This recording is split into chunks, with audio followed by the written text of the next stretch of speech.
Good afternoon to those of you in person and those of you who are participating virtually. I want to begin by acknowledging the Desko family, John, Cindy, Tim, Nicole, Casey, and Ryan. Today is the time and place to celebrate and honor one of the most successful coaching careers, not only in college lacrosse, but in the history of collegiate sports. That's the backdrop for today's event, and I encourage everyone to embrace that theme. John Desko has been part of Syracuse lacrosse for the past 46 years. Just think about that. First as a player for Coach Simmons Jr., then an assistant for Coach Simmons Jr., and the past 23 years as head coach. Syracuse lacrosse is the most storied, most successful program in history, with 11 NCAA titles. Coach Desko has been part of all 11 of those NCAA championships, including 5 as a head coach. In total, as a player, assistant coach, and head coach, John was part of 529 victories. Just think about that for a second. What a staggering number, 529 victories. As yesterday's press release noted, John coached literally hundreds of All-Americans, was National Coach of the Year twice, and was selected to the National Lacrosse Hall of Fame in 2020. John's greatest career accomplishments, it's not so much the wins and the championships, it's the thousands of young men that he coached, that he mentored, and developed at Syracuse. You've seen the tributes to Coach Desko that have been posted by his former players. They love him, respect him, and honor him. The impact he had on their lives will never diminish. In fact, it's just the opposite. The life lessons instilled by Coach Desko have as strong as influence today as they ever have for his former players. John has also had a tremendous impact and influence on our current student athletes. Like those who preceded them, they too have learned life lessons from Coach Desko that they will carry well beyond their years at Syracuse University. I've had the pleasure of working with John for almost 5 years now. He's an incredibly humble and gracious person. Let me share a quick story just to amplify on that. In 2009, Syracuse won the national championship by staging an epic comeback late in the game against Cornell and then defeating Cornell in overtime. At the time, I was at ESPN, who was televising the game, and after the game, I introduced myself to Coach Desko outside the Syracuse locker room to congratulate him on winning yet another national championship. John could not have been more engaging. He was just kind of hanging out, enjoying a post-game snack. You would never, ever have known what he and his program had just accomplished. But that typifies John Desko and who he is. Just a first-class individual. But someone who has and always will be incredibly passionate about our program, about our players, and our staff. The professional legacy he leaves is second to none. Is with Coach Simmons Jr., Coach Desko will always be part of the connective tissue that is Syracuse men's lacrosse. But for all his professional accomplishments, Coach Desko's greatest accomplishment is the devotion he has to his family. John's always had his priorities in order. Family first. A loving husband, a loving and proud father of his 4 children. Ladies and gentlemen, please join me in honoring and recognizing a great coach, but an even better person, Coach John Desko.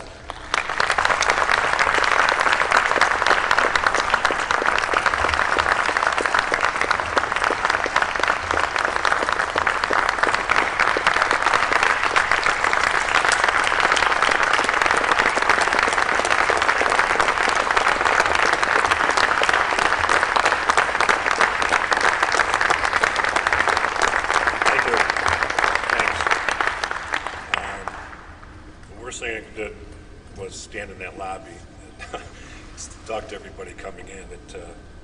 I was fine today, and I stood out there and talked to everybody, and all of a sudden it became more like my first press conference than one of my last. John, you can introduce me anytime. Thank you for those words, and thank you for the help, through this process. I've had thoughts, and I've had people reach out to me, and literally thousands, and that was very emotional. To be part of so many people's lives, it started to kick in, when I started hearing from everybody. I was talking with Jimmy Boeheim the other day, and we were talking about Syracuse, and the two of us have been here a long time. He reminded me, and he said, it's one thing, looking at what's going on right now, and wait until you make a decision. You won't believe how many people you're going to hear from. That's when they come out to work with. So I promise that I will get back to everybody that has contacted me, and that is so much appreciated. Again, to be part of so many lives is an incredible feeling. As John mentioned, family is very important. So for pretty much all my coaching career, my wife Cindy has been there. And if you think about, I see a lot of coaches here, and our jobs, guys and girls. During our season, it's 7 days a week, and many times in the evenings too. Whether it be film or talking to recruits. And my wife's been there the whole time. Raised 4 children, gone weekends in the summertime, and again, 7 days a week during the season. So one of the things that I'm starting to get a feel for is a better appreciation for her and what she's done for me and our family. So Cindy, thank you.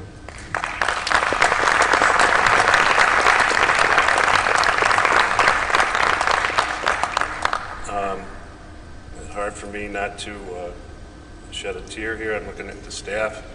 It's great to get to know Pat March. He's an amazing young coach with a lot of contacts out there, and he's done a great job recruiting here, along with coaching the offense. Leland's here. Darn you, Leland, you gave me a big hug and you started to cry, and you brought some tears out for me too. Thanks for all you've done. I think we've not only coaching staff mates, but he's become a good friend, and I'm going to be here to support him any way that I can. There have been a lot of other coaches that have been around. I want to say a special thanks. I don't think he's here today, but Kevin Donahue, who is an old teammate of mine in high school and college, and we captained the team our junior and senior years together. Later on, asked him to be part of the staff. He did. He's probably one of the best coaches I've ever been around. As far as can coach anything, going from youth to college. So Kevin, thanks for all your help. I'm hoping you're enjoying your retirement right now too. Roy 3, get over here quick. Come on, get up. I know you're going to make me shed a tear or two. Get over here. This guy, obviously part of the Simmons family, and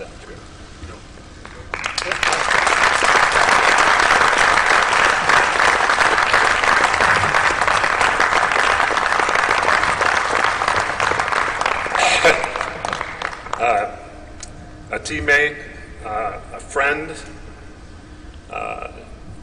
great friends with his father, my coach, Roy Simmons Jr.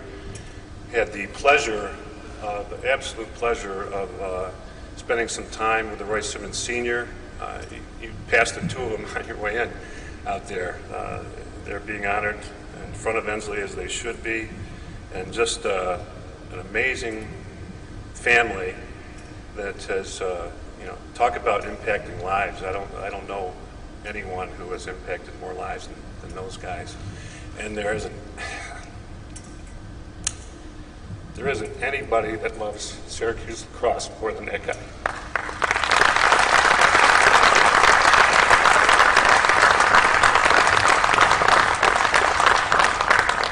And Syracuse University. I can tell you more about Syracuse University than anyone I know.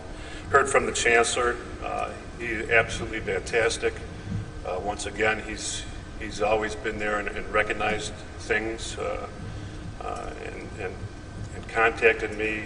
He was absolutely wonderful, and I know he'll be there going forward, and I feel very comfortable talking to him. And if he doesn't pick up the phone, then I'm going to turn around and go right to Ruth, because I know I'll get some results that way. Who am I missing here? I know I'm missing Teresa in the office has been a huge help, and again, so many other coaches that have been part of this, and the support I've gotten from the coaches in the back here and other support staff has been absolutely great. Thank you very much.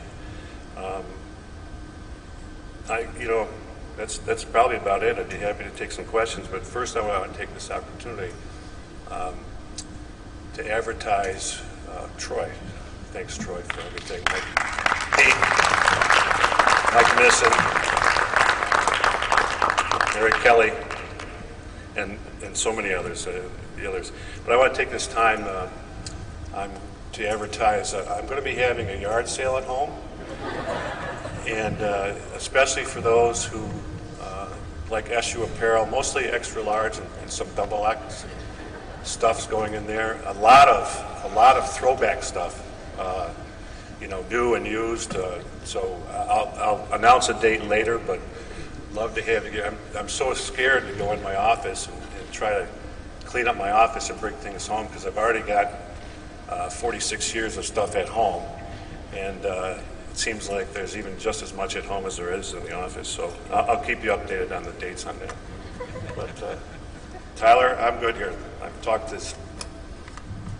I know I'm forgetting a lot of people, and I won't going forward, but thank you. All right, everybody.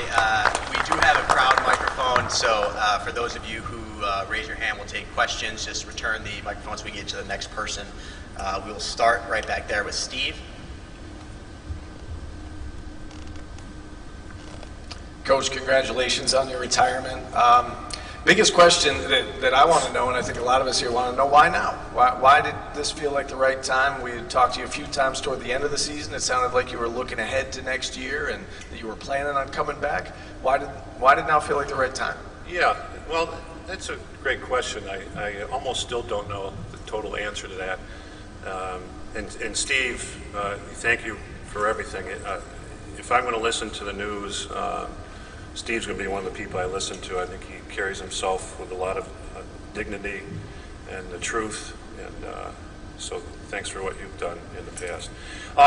Great question. I'm actually, as time has gone on since the decision, and I want to thank John again. We've had some many and very open conversation, and he's been a little bit of help there, along with talking to the staff, and we talked about my family and Cindy, and all the weekends away. Summertime, you're on the road all the time, and I'm even appreciating it every day more, the time that I've had to think about it, and just to be able to be with the family at home. I love to go to the lake in the summertime, so it'll be nice to do that. I've already been out there and got some projects going on, and actually walking around my own house, I'm looking going, geez, that needs to be fixed and that needs to be painted. So I'm appreciating it more every day. And I've talked with Gary Gate a few times now, and he has stressed that he'd like me around the team, obviously not in a coaching way, but he thinks it would be healthy for me to stay in contact with the guys, and I'd be happy to come to practice and point out what everybody's doing wrong. But and the guys have been. This is such an emotional year with the team, and I've had more Zooms and conversations with the group than any other group before. Given all our situations we've had to deal with in COVID this year, So there's as strong a bond, probably stronger a bond with this group than many others. I'm going to stay and support them in any way I can. You know, with the amount of time that I've been here, I'm going to support Syracuse and Syracuse lacrosse all the way. Anything that I can do, I will help. You know, whether it's be advice, maybe some fundraising. Yeah, I think it's a good time. I've had a lot of conversations with people, and that's helped me come to that decision. So I hope that answers your question. One thing I forgot to point out, we do have a camera here, so if you could stand up as you're taking your questions, so we can get you on the stream as well. We'll go to Nico and then Lindsay. You want me to stand up? John, congrats on the retirement. You're taller than I thought. I'm really not that tall at all. No, you wouldn't have recruited. So anyway, you know, you mentioned to Steve, you know, why the timing was now. After 46 years, the competitive juice is flowing as they are, obviously. How difficult was that to make right now at the time? Easier than I thought. You know, easier than I thought. And again, as I'm not packing and rushing out the door to, you know, hop in the car and drive somewhere or hop on a plane, I'm kind of going, wow, this is kind of nice right now. You know, be around the family more and home and trying to get out to the lake. So I guess that's it. You know, I'm enjoying. I know I'm going to enjoy it more. And the fact that if I can stay involved and help the team, then that's going to kind of ease my way out of it. Hey, Tom, congratulations. Thank you. Yeah, just to follow up on that, you know, clearly when we talked at the end of the regular season, you flat out said, I want to go back. You know, last week you're down on Long Island meeting with Joey Spallina. Could you take us a little bit more through that timing? Because did your talks with John influence you at all? Could you have come back this year if you wanted it? It just seems like an awful quick turnaround from I'm coming back to I'm done. Well, it was more, I guess, more so with our conversations that helped me come to that conclusion. So that's really the gist of it. I don't know what else to add to that. You'd come back this year if you wanted? I think so. Yeah. We're going to go to Mark Larson and back next.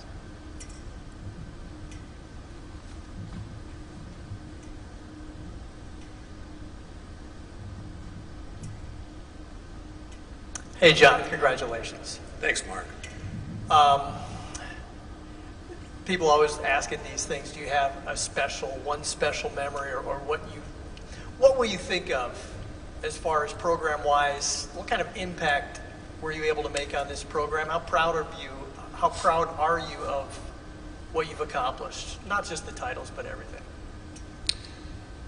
Well, I think as I alluded to earlier, with all the messages that I've gotten and the people that I've yet to get back to, I'm starting to realize that it's never, I learned from Roy Jr. that it's never really about I or me. I learned from him, he always used the word we, and so I think it was we as a group, with past coaches and alumni and administration. I think back to, I've been here with a lot of athletic directors and a lot of chancellors, and I've tried to learn from all of them.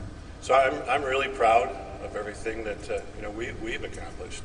I gave Roy III a big hug here. He's been with me, us together, thick and thin, and so very proud of it. And that's I'm appreciating that more every day now.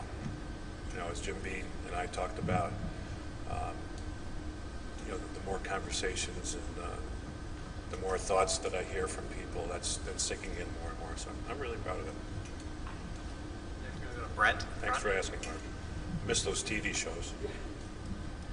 John, I was wondering, you're the fourth head coach here, and since 1960, Gary becomes the fifth. How important was it to you once you realized you were going to step down that they kept it in the family? And what do you think about somebody of Gary's stature now taking over the program? I'm so happy with that. I see many benefits going forward. And, Gary Chury was a player of mine and Roy's I remember going to Canada years ago, and it was a Canadian festival, and there were these two big twins up there that were dominating, and Paul would run over people, and Gary would run around people, and how they function on the field together was absolutely amazing. So, and then for them to come here, I felt like we were cheating when we were playing. To have those. I remember Gary coming over to Roy and myself after the game that we lost in their freshman year in the championship game. And Gary came over to Roy and goes, "Geez, now that I know what this is all about, I'll make sure that we don't lose another one." And that was pretty amazing, and we did. And again, having those guys to be so dominating. I remember he was always superstitious about wearing, whatever, it was a pair of shoes or shirt or something. And their sophomore year, I had no superstitions. I just wore whatever I wanted to every day because I knew we were going to win. And I didn't have to worry about that kind of stuff. So very important. I think it's great for alumni. Gary and his wife Nicole, not only alumnus and player coach, but Gary's become a friend, and Nicole is a good friend of my wife Cindy, and I look forward to we meet at the lake every so often, and I look forward to doing that again in the future, hopefully this summer. I don't know the difference between women's recruiting and men's recruiting, so I don't know if he's going to have to be away from home more than he was in the past. I'm sure it's very similar with the amount of tournaments and everything on the road. But very important. It's great to have him there. I think it'll be seamless. And again, I'm here to help and support him in any way. I've talked to a lot of recruits. Up till this morning, I've been talking to recruits and been talking to him and filling him in on the classes that we have coming in. And I've talked to those recruits and let them know I'm very comfortable with this. I'm going to be around in some aspect, and I'm going to watch you grow and get better and win championships. And I'm going to help in that process and any other here, and especially for Gary. So all good stuff. We got a Zoom question. I'm not going to turn the mic on it to avoid the feedback here, but looking back over your past 30-plus years, you've had the opportunity to be part of thousands of people's lives during their formative years of their careers.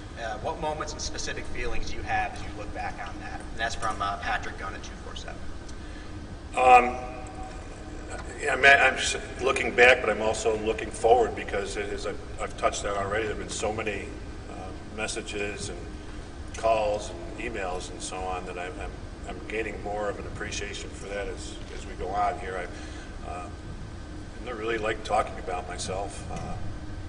Again, I think it was more about we, and but I'm realizing how important that is, that I've been part of people's lives, and I have heard from so many that said that that I've had that we've touched on what they're doing today and how they react with their families and so on. So it's very heartfelt and getting better every day.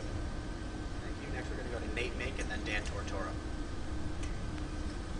Hey, John, earlier you touched about how close this year's group was to you, maybe more than any other group. How did you inform your current guys that you were making this decision, and in what setting was that message delivered?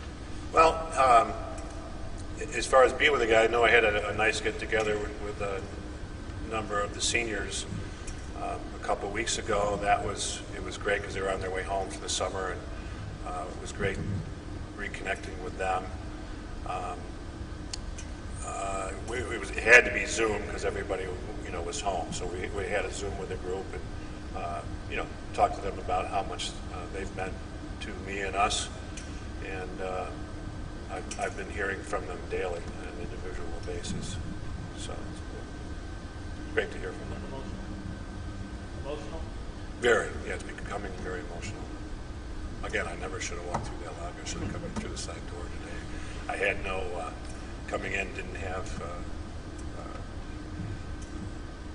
any emotions really too much coming in other than, gratitude and then reconnecting with everybody. It's been interesting. been great. Just what you can say about, I mean, being a part of this for so long, the impact, the biggest impact that maybe someone's had on your life when you look back on people that inspired you, and then the impact that you feel you're leaving with Syracuse lacrosse. It's a great question. You know, I came to Syracuse. I wasn't going to come to Syracuse, and then my high school coach, Bill Mormuth, was an All-American here, and he knew Roy Jr. very well. And I think he talked to Roy, and then I got a call from Roy. You know, the team wasn't doing great back in those days, and a handful of Central New York lacrosse is good today, but I think tremendous then. And a handful of us decided to come to Syracuse. Then another handful decided to come, and again, like Roy 3, you know, I think we formed a pretty tight bond, and then after finished our eligibility, Roy Jr. asked me to stay on, and it was great. And 4 years later, we won a national championship, and then we've been able to kind of keep going from there. So I've gotten to see Syracuse lacrosse, you know, kind of down here and have it reach the pinnacle. So I have a real appreciation for that. So it's all just been growing, and again, not right now, with time to think about it and hearing from everybody, it's really starting to set in. I'm sorry, I probably missed your question there a little bit. Just what you can say about who impacted you the most and how you feel you've impacted overall. Yeah, I think that my parents, first of all, John and Eileen, they did. They have. Syracuse. I came to Syracuse, and it was my parents paid the freight here, obviously, and it was great for them to give me that opportunity. I think there were other choices that maybe wouldn't have been financially as tough on the family, so I have always appreciated that. And Roy Simmons Jr. Had a huge impact. I mean, he was my coach, and then we coached together for 19 years. I'm still thinking about, talk to Roy, and I think about him now. He's had a procedure done, and he's getting better, so I look forward to getting together with him when he's out and about, and looking forward to sitting in the Carrier Dome. Hopefully he'll let me in his box so I can watch from up above. So I think those people, and other, you know, there've been other coaches, other athletic directors that I've had communication with, and they've all had, you know, a little impact on my life. But I think my parents, and you know, to be here, I coached my son for 4 years. I mean, how many people have that experience at the, you know, especially at the Division I level? So that was, you know, tremendous for me to be part of his life. And you know, a lot of guys will go off to college, or their sons or daughters will go off to college. You don't have as much communication, so to see him on a daily basis was special. So I think those people, you know, my parents, Roy Jr., are very huge, and are a huge part of that. We'll take a few more minutes here. We'll start with Donna. Hello, John. Congratulations on your retirement. Thank you. You know, you mentioned talking to Gary about having a role with the program once you have retired, and you know, Roy Jr. was the same way when he retired, and he was around the program quite a bit.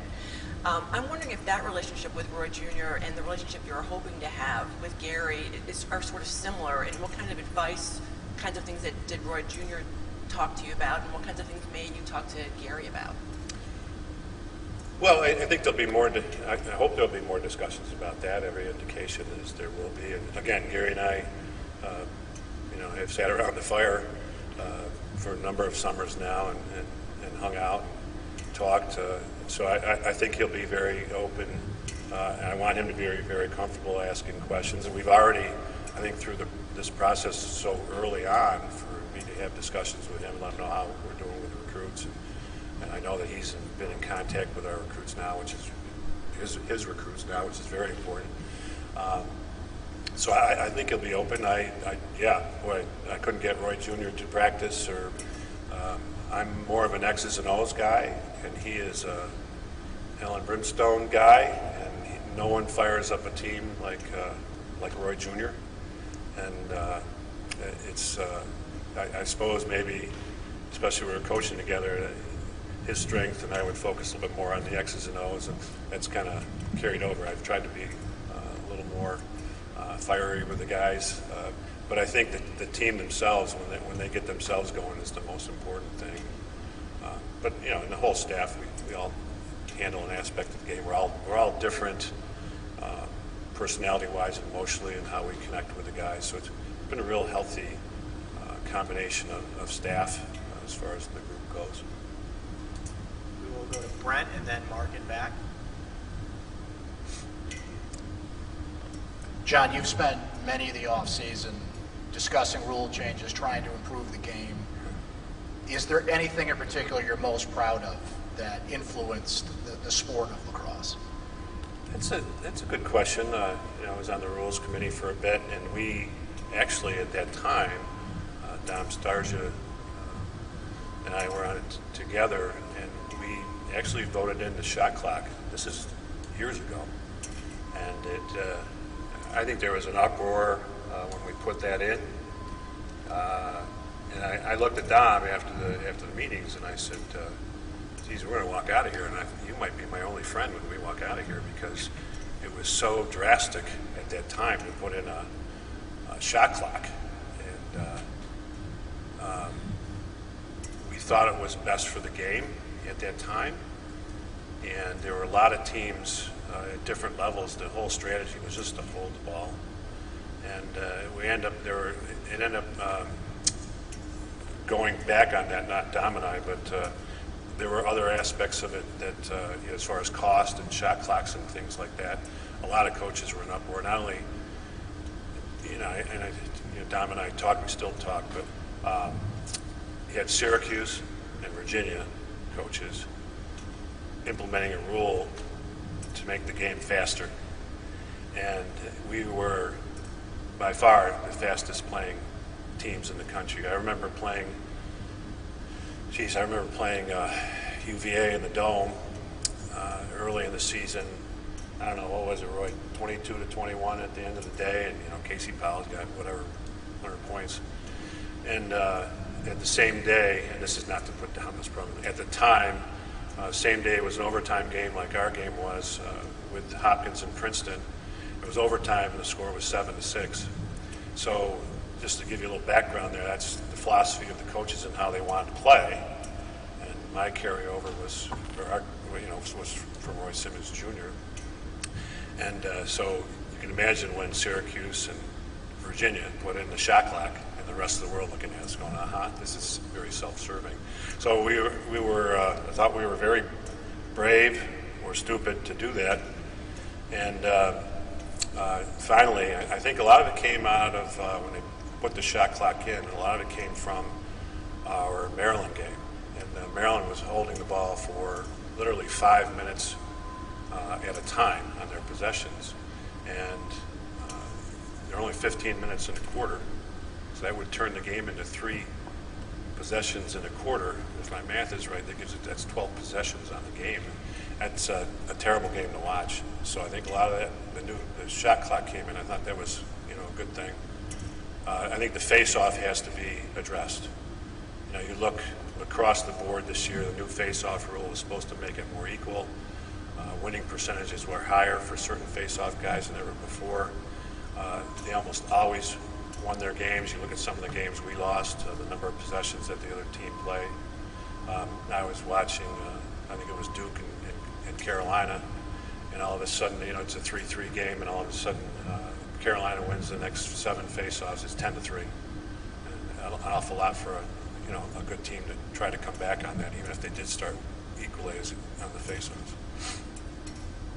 Mark?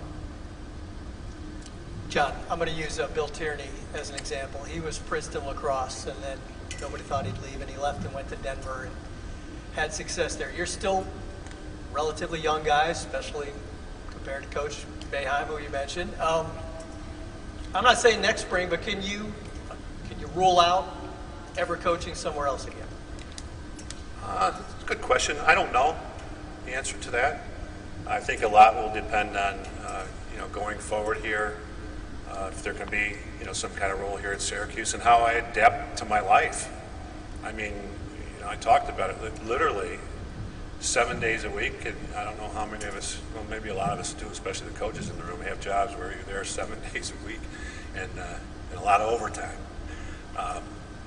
So I think I'm going to sit back and I can't imagine having a weekend off. Oh my gosh, this is special. So we'll see. I hadn't thought about it. No. We'll take two more, starting with Lindsay. Hi. So you've been here 46 years. I'm assuming the same office, the same building, the same orange gear. You're walking around. I don't know if you've packed up yet. You're packing up yet. When you're just by yourself and you walk around this place, you've been forever. Apart from the questions, the media, the wins, losses. Honestly, what is going through your mind in these last few days or today? I'm still trying to figure that out. I still walk through, go to my office, and I look in the closet and look at my desk and go, oh my gosh, I don't have any idea what I'm going to do with all this stuff. And then, I walk through it in here, just to be in here. I've spent so much time in here with the group and the coaches. That's why I'm happy that Gary's would like to see me once in a while, and I'd like to come in and chat with other coaches and help them if they can with any questions. I've tried to do that with new coaches coming in. There's every school is different, so that you have to know how to deal with the financial aid office, how to combine aids. You got to know who to go talk to, given certain situations. So I'm here to help people, and it's good question. It's weird in a way. It's appreciative, and I'm gonna, the coffee's free for me here, so. I'm outraged. I'll go to places and all of a sudden it's $5 for a cup of coffee, so I think I'll come through, maybe grab one and sit with John, then refill it when I go home so that I'll have one for the next morning. I don't see any more hands raised. We got time for one more if anybody's got it. Otherwise, I just want to thank everybody for coming today, and obviously thank Coach Desko for a tremendous 46-year career and taking the time one last time for one more press conference with us.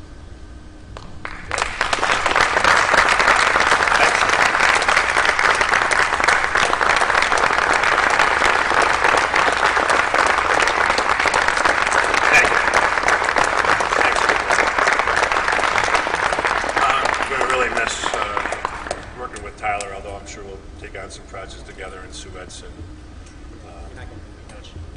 Sue hasn't been here as long as I have, but she's one of the good ones, along with Tyler.